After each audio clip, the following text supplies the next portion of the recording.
नमस्कार साथियों।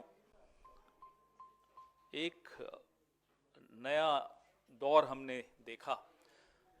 भैया शांत हो जाएं। संसद में जो हमने पिछले दिनों देखा, मुझे नहीं लगता कि किसी और पीढ़ी ने इस तरह के नज़ारे देखे होंगे भारत के संसद में। प्रधानमंत्री जी की आदत है कहने की न्यू इंडिया, तो न्यू इंडिया के न्यू पार्लियामेंट में जो वारदातें हमने देखी, उससे एक चीज समझ में आती है कि ये जो धक्का मुक्की का प्रकरण चल रहा है, जो सबसे बड़ा धक्का लगा है वो अमित शाह, नरेंद्र मोदी के 400 पार वाले सपने को धक्का अगर लगा तो संविधान की रक्षा करने वाले देश के जितने नागरिक हैं, देश का जो विपक्ष है, उसकी वजह से इन लोगों को एक धक्का लगा है। जो कुंठा, जो फ्रस्ट्रेशन इनकी दिख रही है वो आप सबके सामने है। और जिस संविधान ने मनुस्मृति की धज्जियां उड़ा दी, उस संविधान को बदलने का इनका सपना टूट गया। हम सब ने मिलकर तोड़ा, आप सब ने मिलकर तोड़ा। ये आघात अमित शाह और नरेंद्र मोदी नहीं झेल पा रहे, नहीं समझ पा रहे, नहीं संभाल पा रहे। और इनकी एक आदत है कि धन बल, बाहुबल के आधार पे सरकारों को चलाना। अगर 400 पार हो जाते तो उसी आधार पे सरकार चलाते। वो हो नहीं पाए तो फिर जाहिर सी बात है कि कुंठा होगी, फ्रस्ट्रेशन होगी। जो शब्द निकले उनके मुंह से, कोई ऐसा नहीं है कि कोई गलती से निकले हों। गलती से निकल जाते हैं शब्द तो हम बोल भी देते हैं, साहब sorry, I did not mean this, या माफ करिएगा, मैं ये नहीं कहना चाहता था। लेकिन वो उन शब्दों को सोच समझकर धीरे धीरे उन्होंने दोहराया और उसके बाद आज तक कुतर्क कर रहे हैं, जस्टिफाई कर रहे हैं और हम पर हमला बोल रहे हैं। इससे भी मालूम पड़ता है कि ये असली जो इनकी नीयत है वो इनकी जुबान पे आ गई। तो इस माहौल में कांग्रेस पार्टी, जो कि एक आंदोलन से उपजी हुई पार्टी है, जिसका इतिहास कई आंदोलनों का इतिहास है इस देश में, आजादी से पहले भी, आजादी के बाद भी, सरकार में रहकर भी। अगर नेशनलाइजेशन ऑफ बैंक्स, मैं उसको एक आंदोलन मानता हूं, एबोलिशन ऑफ प्रीवी पर्सेस ये आंदोलन था। तो आंदोलन का सिलसिला सरकार में हम हों या ना हो वो चलता रहता है। इसी सिलसिले को आगे बढ़ाते हुए आने वाले कुछ दिनों में, मैं बेलगावी की तरफ जाऊं उससे पहले इस पर थोड़ी चर्चा कर लेते हैं कि आने वाले कुछ दिनों में हमने कुछ कार्यक्रम आज मैं आपके सामने वो घोषित करना चाहता हूं। 22 और 23 दिसंबर को पूरे देश में हमारे लोकसभा और राज्यसभा के तमाम सांसद, हमारी कांग्रेस कार्य समिति के सदस्य 150 शहरों में प्रेस वार्ता करेंगे। गृह मंत्री अमित शाह के इस्तीफे की मांग करेंगे। बाबा साहब अंबेडकर और संविधान के ऊपर जानबूझकर किए जा रहे हमले के विरोध में अपनी आवाज बुलंद करेंगे।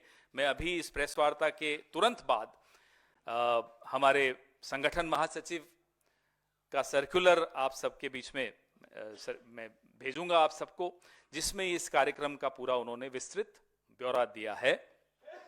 तो 22 और 23 दिसंबर को सारे एमपीज, लोकसभा और राज्यसभा के, हमारे तमाम सीडब्ल्यूसी मेंबर्स पूरे देश में 150 प्रेस वार्ताएं करेंगे। उसके बाद 24 तारीख को हर जिले में हमारी पार्टी के नेता और कार्यकर्ता बाबा साहब अंबेडकर सम्मान मार्च, सम्मान यात्रा निकालेंगे जिला मुख्यालयों पर और बाबा साहब भीमराव अंबेडकर जी की मूर्ति का पर माल्यार्पण भी करेंगे और जिला कलेक्टर को ज्ञापन देंगे, राष्ट्रपति महोदया को संबोधित किया हुआ जो ज्ञापन होगा। All are MPs, both Lok Sabha and Rajya Sabha, along with CWC members, will be addressing press conferences, 150 press conferences across the country on the 22nd and the 23rd of December, highlighting the deliberate attack on Baba Saheb Bhimrao Ambedkar ji and the Constitution of India. The attack came from none other than the Home Minister of India, the second most powerful man in this country, Mr. Amit Shah. He is unrepentant. The Prime Minister is unrepentant. We have demanded his resignation, and this demand will be reiterated in these 150 press conferences across the country. On the 24th of December, at every district headquarter, there will be a Baba Saheb Ambedkar Samman March that will be carried out by our party leaders and workers. Again, we'll reiterate our demand. We'll give a memorandum to the collector, through the collector to the President of India, and we'll be garlanding the statues of Baba Saheb Bhimrao Ambedkar ji in every district headquarter. ये तो रहा आने वाले 3 दिन का कार्यक्रम। 26 तारीख को, जैसा कि आपको मालूम है, महात्मा गांधी 1924 में बेलगावी के कांग्रेस के अधिवेशन में कांग्रेस के अध्यक्ष बने थे। बहुत महत्वपूर्ण दिन है, 100 साल पूरे हुए इस ऐतिहासिक दिन को, और ये एक ऐसा आयोजन था जिस आयोजन ने 1924 में स्वतंत्रता आंदोलन की दिशा क्या होगी, कांग्रेस पार्टी की क्या दिशा होगी, यह तय किया था। सत्याग्रह, स्वराज, ये तमाम शब्द हमारी दैनिक राजनीतिक जीवन के बहुत महत्वपूर्ण शब्द बने थे। ये उन सब शब्दों का उसका इतिहास है, उस यात्रा का इतिहास है, जिसको हम बेलगावी में 26 दिसंबर को मनाएंगे। 26 दिसंबर को एक एक्सटेंडेड सीडब्ल्यूसी होगी। 27 दिसंबर को एक विशाल रैली होगी, बेलगावी में होगी, और तत्पश्चात जो हमारे शॉर्ट टर्म और मीडियम टर्म जो एक्शन प्लान है कांग्रेस पार्टी का, उसके बारे में वहां चर्चा होगी, और आपसे फिर निर्णय जितने लिए जाएंगे वहां, वो आपसे वहां साझा करेंगे। बहुत महत्वपूर्ण ये हमारी बैठक है, एक्सटेंडेड सीडब्ल्यूसी है।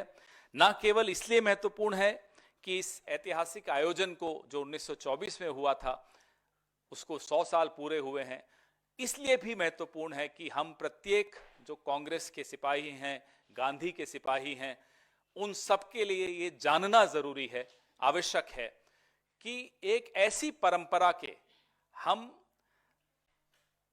जिम्मेदारी लेते हुए आगे बढ़ रहे हैं, वो ध्वज उठाकर हम आगे बढ़ रहे हैं, जो हमें बहुत गौरवान्वित भी करता है और उस जिम्मेदारी का एहसास भी दिलाता है। ये इसलिए हम सबके लिए बहुत महत्वपूर्ण है। 1924 के इस अधिवेशन में महात्मा गांधी के साथ राजेंद्र प्रसाद जी थे, पंडित जवाहरलाल नेहरू जी थे, सरदार पटेल जी थे, सरोजनी नायडू जी थी, और सुभाष चंद्र बोस जी थे।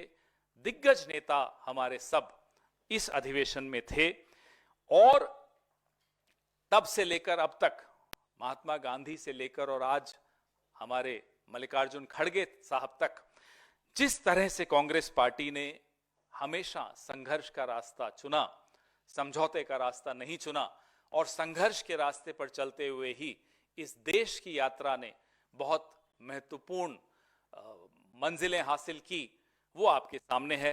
अब संघर्ष बहुत बढ़ गए हैं और हम तैयार हैं उन संघर्षों के लिए। बेलगांव अधिवेशन की शताब्दी समारोह में एक चीज बड़ी महत्वपूर्ण थी कि गांधी जी के लिए एक 300 रुपए की कुटिया बनाई गई थी। कांग्रेस पार्टी ने कहा कि आप यहीं ठहरेंगे। गांधी जी ने उस कुटिया में ठहरने से भी इनकार कर दिया। वो सादगी का जीवन, उन्होंने एकदम साधारण एक झोपड़ी में रहे, बोला इस कुटिया में मैं नहीं रहूंगा। वो 300 रुपए की कुटिया इतिहास में दर्ज है।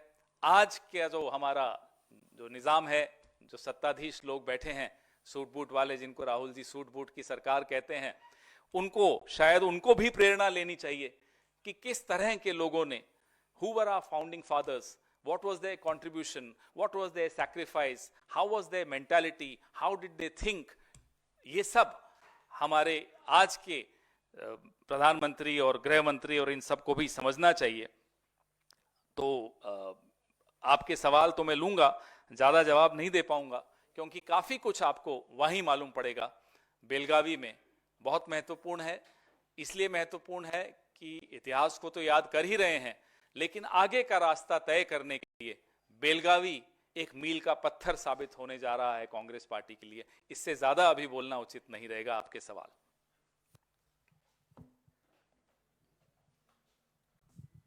सर सर 22 और 23 दिसंबर को 150 शहरों में प्रेस कॉन्फ्रेंस करेंगे, लेकिन आपने कहा कि देश भर के जो जिले हैं वहां पे आप लोग बाबा साहब सम्मान मार्च निकालेंगे 24 को 24 तारीख को। तो खासतौर पे राहुल गांधी ने सदन के भीतर इस मुद्दे को उठाया, प्रियंका गांधी खड़गे जी ने भी सदन के भीतर प्रोटेस्ट किया। तो क्या राहुल जी, प्रियंका जी, खड़गे जी भी किसी जिले में या कहीं पर? देखिए, पार्टी की बैठकें लगातार हो रही हैं। उन बैठकों में पार्टी का नेतृत्व किस व्यक्ति को, किस नेता को कहां की ड्यूटी देता है, कहां की जिम्मेदारी देता है, वो नेतृत्व तय कर रहा है। आने वाले कुछ घंटों में या एक दिन में आपके पास लिस्ट भी होगी कि कौन कहां जा रहा है, कहां कहां कौन प्रेस वार्ता करेगा, कहां कहां कौन मार्च में शामिल होगा।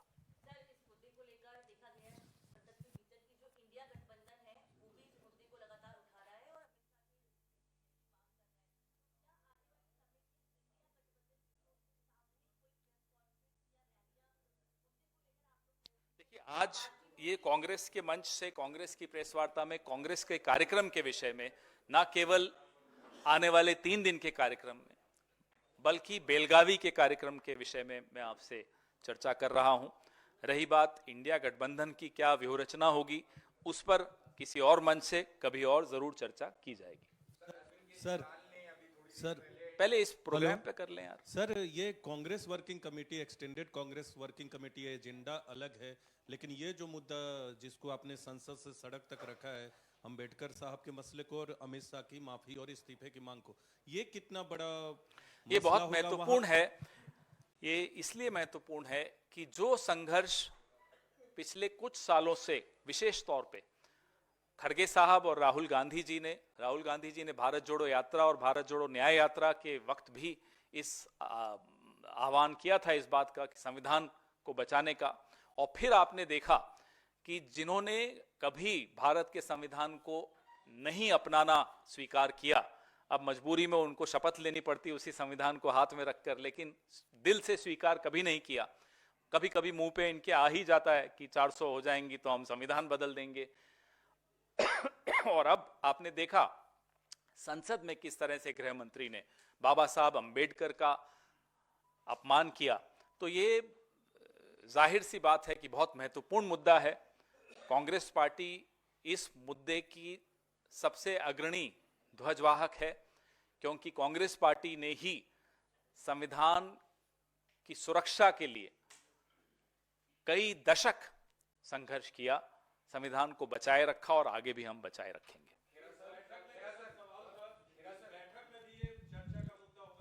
जाहिर सी बात है कि ये बहुत महत्वपूर्ण मुद्दा है। माइक ले लो। Sir, Congress, you just talked about that how important this extended CWC meeting in Belgavi is. And now Bihar governor has made a remarks questioning, saying that Satyagraha was not the reason that country got independence. The Britishers fled the country due to the fear of Lathi and Danda in the hands of the people of the country. If you think we should comment on people, even if they occupy very important constitutional positions, but if their dependence for knowledge of history is on WhatsApp forwards by the IT cell of BJP, I don't think we need to qualify these remarks, these shameful remarks, by a response. Sir, आपने Lady, बोलिए। There's a lady, उसके बाद आपका। points that you're going to discuss during the Belgavi summit? Just 1 or 2 points, sir. Oh, that would be a paper leak, no? So it's advanced questions. We don't believe in paper leaks. Sir आपने कहा बाबा साहब का जो insult का issue है, कांग्रेस अग्रणी party है इस इशू को उठाने वाली।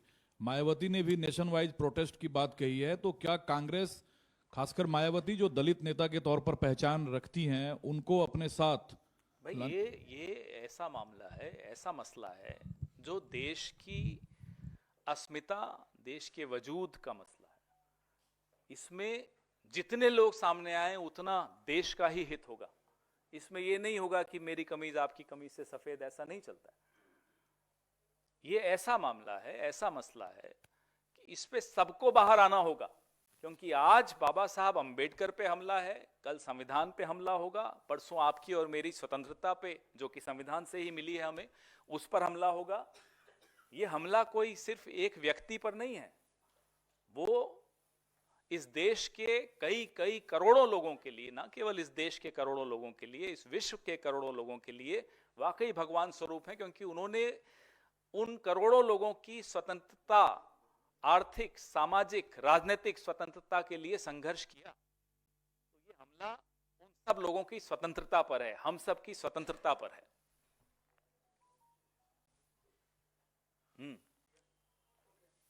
हो गया? अच्छा, चलिए बोलो। घोषणा की है, मैं जिसमें उसमें- उन्होंने बोला है, तो और उन्होंने ये भी मैं बोला है उसमें कि नहीं बीच में पढ़ूंगा, क्योंकि आप मुझसे ज्यादा जानते हैं, इतिहास भी जानते हैं इस व्यक्ति का, इस व्यक्ति के इतिहास में आरक्षण के लिए क्या बोला था वो भी जानते हैं, यूथ फॉर इक्वालिटी क्या कहता था वो भी जानते हैं, इंडिया अगेंस्ट करप्शन में क्या क्या कौन कौन थे, कैसे लोकपाल में आरक्षण की विषय में क्या बोला था वो भी आप जानते हैं। मेरा मुंह मत खुलवाइए। संसद धक्का मुक्की का जो मामला और है, थोड़े महीनों पहले एक पूर्व मंत्री उनके इसी मंच से हमने उनको शामिल कराया था, उनको क्यों हटाया गया था आपको मालूम है ना? बाबा साहब अंबेडकर के ही नाम लेने पर, शपथ लेने पर उनको हटा दिया गया था। तो फिर उनके बारे में आप हमसे क्या पूछते हैं? हाँ जी। खेड़ा जी, संसद में जो धक्का मुक्की मामला हुआ, उसका जो केस है वो ट्रांसफर किया गया है स्पेशल ब्रांच। हमारी जो कंप्लेन थी उसकी एफआईआर हुई क्या अभी तक? जवाब आपके सामने। गृह मंत्री को लगता है कि गृह मंत्रालय और पुलिस और न्यायिक व्यवस्था वो अपनी जेब में रखते हैं, उनको ये गलतफहमी में है। वो उनकी गलतफहमी बहुत जल्दी दूर होने वाली है। इस देश के करोड़ों दलित, करोड़ों अंबेडकर जी के भक्त, हम सब ये गलतफहमी दूर करेंगे।